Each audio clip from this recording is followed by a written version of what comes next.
সুপ্রিয় দর্শক মণ্ডলী, আসসালামু আলাইকুম। রোড টু ভোট পর্ব 2-এ আপনাদের সকলকে স্বাগতম। আপু আসসালামু আলাইকুম। ওয়ালাইকুম আসসালাম। কেমন আছেন আপু? এই তো আলহামদুলিল্লাহ। কি অবস্থা তোমার? এই তো আপু আলহামদুলিল্লাহ। আপু, আসন্ন ত্রয়োদশ জাতীয় সংসদ নির্বাচনে আপনি কেমন প্রার্থী চান? আসলে আমাদের যে অভিজ্ঞতা থেকে আসলে আমরা খুবই ভীত। আমরা আসলে কখনোই আমাদের মনের মতো প্রার্থী নির্বাচন করতে পারিনি এবং ওই সুযোগটা আসলে আমরা পাইনি। বিগত সময়গুলোতে দেখছি যে আসলে একটা এজেন্ডা বাস্তবায়ন করা হয় যে এই পক্ষ একেই ভোট দিতে হবে, এর বাইরে কোথাও ভোট দিতে হবে না, পারবে না।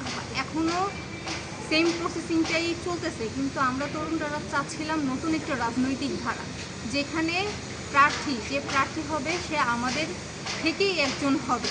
সে হবে না কোনো এলিট শ্রেণীর মানুষ, সে হবে না খুবই ধনী একজন মানুষ, সে যেন আমাদের মধ্য থেকেই একজন হয়, যে কিনা বুঝবে মধ্যবিত্ত ফ্যামিলির বা মধ্যবিত্ত একজন শিক্ষার্থীর তার কী সমস্যা, মধ্যবিত্ত একজন চাকরিজীবীর কী সমস্যা, সে যেন বুঝে একজন রিস্কাওয়ালা তার প্রতিদিন কী সমস্যার সম্মুখীন সে হতে হচ্ছে, সে যেন বুঝে একটা মধ্যবিত্ত পরিবার থেকে যখন সে যে উচ্চ আকাঙ্ক্ষা, একটা শিক্ষা ব্যবস্থা যাতে ভালো হয়, সে উচ্চ আকাঙ্ক্ষা নিয়ে একটা ভালো পর্যায়ে যাবে, সেই পরিস্থিতিটা যেন সে বুঝতে পারে।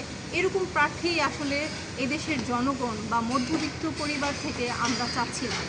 কিন্তু দেখা যাচ্ছে যে আসলে আমাদের দেশের যে রাইট নাও সিচুয়েশন, এই সিচুয়েশনে আসলে আমরা খুবই আতঙ্কিত। কারণ একটি প্রধান বিরোধী দল বলবো বা প্রধান একটি বড় সংগঠন দল, যারা আসলে ওপেনলি ভিডিওর মাধ্যমে, সোশ্যাল মিডিয়ায় বিভিন্ন ভিডিওর মাধ্যমে আমরা দেখেছি থ্রেট করা হচ্ছে যে এই প্রার্থীর বিপরীতে কেউ যেন ভোট না দেয়, ভোট দিতে দিয়ে দেওয়া হবে না, কেন্দ্র দখল করা হবে। এরকম ওপেন ভিডিও আসার পরেও আসলে প্রশাসন থেকে কোনো ধরনের তৎপরতা বা তার বিরুদ্ধে কোনো ধরনের অ্যাকশন আসলে নেওয়া হয়। সেক্ষেত্রে আসলে আমরা কি আমাদের পছন্দের প্রার্থীকে ভোট দিতে পারবো কি না, সেই বিষয়ে আসলে আমরা খুবই শঙ্কিত। ধন্যবাদ আপু।